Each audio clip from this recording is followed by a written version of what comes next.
भूत भावन भूतेश्वर भोलेनाथ बोले, नारायण अगर हर कंकर में तुम्हें शंकर दिखेगा तो क्या आप मिलने के लिए नहीं आओगे? मेरे से मिलने नहीं आओगे? भगवान नारायण बोले, अब आऊं तो आप बताओ, अगर मैं पांव रखूंगा और कंकर में मुझे शंकर दिख रहा है तो पांव रखूं तो रखूं कैसे, तुम बताओ। तब भगवान शंकर ने कहा, एक काम करो भोलेनाथ। तुरंत शिव जी बोले भगवान नारायण से, जिसके पांव नहीं होते तुम वो बन जाओ, परंतु मुझसे दूर मत रहो, मेरे करीब में रहो, मुझसे चिपक कर रहो, मेरे गले लग कर रहो। तब भगवान उसी समय पर शंकर जी के कहने पर भगवान विष्णु सांप का रूप रख लिए और सर्प बनकर भगवान जब रेंग कर चले तो पांव रखने की जरूरत ही नहीं पड़ी। शंकर भगवान ने भगवान विष्णु के सर्प के रूप को उतार कर अपने गले में धारण कर लिया। आज भी शंकर जी के गले में एक सांप नजर आता है। शंकर के गले में केवल एक सांप है। वो सांप कौन है? क्योंकि भगवान विष्णु शंकर से दूर नहीं रह सकते और शंकर भगवान विष्णु से दूर नहीं रह सकते, इसलिए भगवान विष्णु ने सर्प का रूप रख लिया और शंकर भगवान ने उनको गले में उतार कर धारण कर लिया, क्योंकि नारायण शिव से दूर नहीं है। यहाँ पर नाग पंचमी पर पूजन करते हैं नाग देवता की। तो नाग देवता की अगर आप पूजन कर रहे हैं नाग पंचमी पे, तो ये विचार मत करना कि नाग पंचमी पर अपन नाग की पूजन कर रहे हैं। नाग पंचमी के दिन अगर हम पूजन कर रहे हैं तो भगवान विष्णु की कर रहे हैं। किसकी पूजन कर रहे हैं? भगवान विष्णु की। पूरी दुनिया में, पूरी पृथ्वी पर, भारत की भूमि पर, भूमंडल पर, पृथ्वी पर एक ही मंदिर ऐसा है जहां भगवान विष्णु के सिर पर स्वयं शंकर भगवान बैठे हुए हैं। कहां बैठे हैं? भगवान नारायण के सिर पर स्वयं नारायण बैठे। एक बार भगवान जब नारायण मिलने के लिए भगवान जब पधारे, भगवान नारायण से भगवान शिव जब मिलने के लिए आए, तब उसी समय पर भगवान विष्णु से मिलने के लिए चंद्रभागा नदी की मां, चंद्रभागा की माता का नाम क्या है? चंद्रभागा नदी की माता जी का नाम क्या है? उनकी मां का नाम क्या नाम है? शतलज। क्या नाम है? जम के बोलो, शतलज। क्या नाम है? शतलज। चंद्रभागा नदी की मां शतलजा जी भगवान विष्णु के। और भगवान विष्णु से आकर शतलजा जी ने कहा कि नारायण, मैं चंद्रभागा की मां हूं और मेरा कल्याण तब हो सकता है जब भगवान शिव चंद्रभागा नदी के तट पर आए और शंकर आकर चंद्रभागा के तट पर तप करें, साधना करें, उसका फल, उसका पुण्य शतलजा कहती है मुझे प्राप्त हो। और जब मेरी बेटी चंद्रभागा मुझे वो पुण्य प्रदान करेगी तो मैं उस पुण्य के बल पर देवलोक में निवास करूं। अब चंद्रभागा की मां शतलजा जी ने केतो दिया। अब कहकर भगवान नारायण से कहा। नारायण ने उसी समय पर भगवान शिव की आराधना करी, मंत्र जाप किया, शिव का स्मरण किया, खूब स्मरण। और इतना शिव का स्मरण शतलजा जी ने करा, भगवान विष्णु ने भी भगवान शिव को स्मरण किया।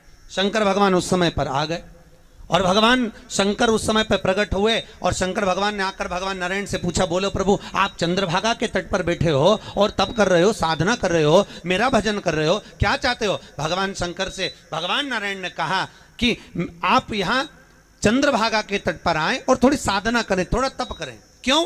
भगवान उसी समय शंकर जी ने पूछा आखिर कारण क्या है? तो भगवान विष्णु बोले, शतलजा जी को हमें तारना है, शतलजा जी को हमें चंद्रभागा की मां को परम धाम पहुंचाना। आप यहाँ पर विराजमान हैं, आप स्वयं तप कर रहे हैं, तो चंद्रभागा के तट पर अगर आप तप कर रहे हैं तो शतलजा जी तो वैसे ही तर जाएगी। तब उसी समय पर शतलजा जी वहां पर आई और शतलजा जी ने चंद्रभागा नदी की मां, चंद्रभागा की माता जी ने आकर निवेदन करा, हे भोलेनाथ, हरि और हर ये दोनों जब इस भूमि पर मिलन करेंगे और भजन करेंगे तब जाकर मुझे मोक्ष प्राप्त होगा। आप भी आइए। शंकर भगवान ने स्थान दे दिया और शिव भगवान बोले, ठीक है, मैं स्वयं भगवान नारायण से मिलने के आषाढ़ी एकादशी के दिन चंद्रभागा के तट पर अपने पूरे परिवार के साथ नारायण से मिलने के लिए आऊंगा। अब शतलजा जी तो इंतजार में बैठी, चंद्रभागा से कहा, आज तू श्रृंगारित हो जा, आज शिव आने वाले हैं। चंद्रभागा उछल पड़ी, उछली, अपार उछली चंद्रभागा। और आज भी चंद्रभागा नदी का नियम है, साल भर में एक बार चंद्रभागा उफान पर आती है। आज भी नियम है चंद्रभागा का, उछलती है, आज भी उफान। क्यों? क्योंकि वो शिव को पाने के लिए आतुरता रखती है और ये चंद्रभागा नदी की माता शतलजा जी ने आकर कहा, चंद्रभागा तो श्रृंगारित हो जा, चंद्रभागा तू आनंदित हो जा, चंद्रभागा तू श्रृंगार कर ले। आज आषाढ़ी एकादशी के दिन भगवान स्वयं वहां आने वाले हैं, शिव आने वाले हैं और मिलने के लिए भगवान नारायण से आने वाले। उछली उमंग चारों तरफ स्थिर हुआ और चंद्रभागा इतनी उछली, तभी भगवान शंकर का आगमन हो गया। महाराज हर हर महा, जम के बोलो जरा, हर हर। हाँ, जम के जो बोलेगा महादेव, देव का मतलब है देव, गाड़ी देव, बंगला देव, सब कुछ देव। तो जम के बोलोगे तो देगा, नहीं देव बोलोगे तो कुछ नहीं देने वाला, पक्का है। और याद रखो, भगवान विष्णु बैकुंठ में बैठते हैं, ब्रह्मा जी ब्रह्मलोक में बैठते हैं, और सबसे ज्यादा ऊंचा बैठता है तो शंकर बैठता कैलाश पर। और जो ज्यादा ऊंचा बैठता है वो ऊंचा सुनता है। कोई पानी की टंकी पर बैठा हो, ऊपर छत पे बैठा हो, और तुम नीचे से आवाज लगाओ ए लीला, तो कोई सुन रही लीला? जब जम के बोलोगे ए लीला, तब जाकर उसको आवाज आएगी। उसी तरह तुम जम के बोलोगे तब शंकर जी तक आवाज पहुंचेगी। जम के बोलो हर हर। अब कितने बढ़िया बोले, हर हर। बस भगवान भोलेनाथ से बोलते रहना, देव भोलेनाथ हर हर महादेव। शंकर भी कहेंगे चलो मेरा जीव है, मेरा है।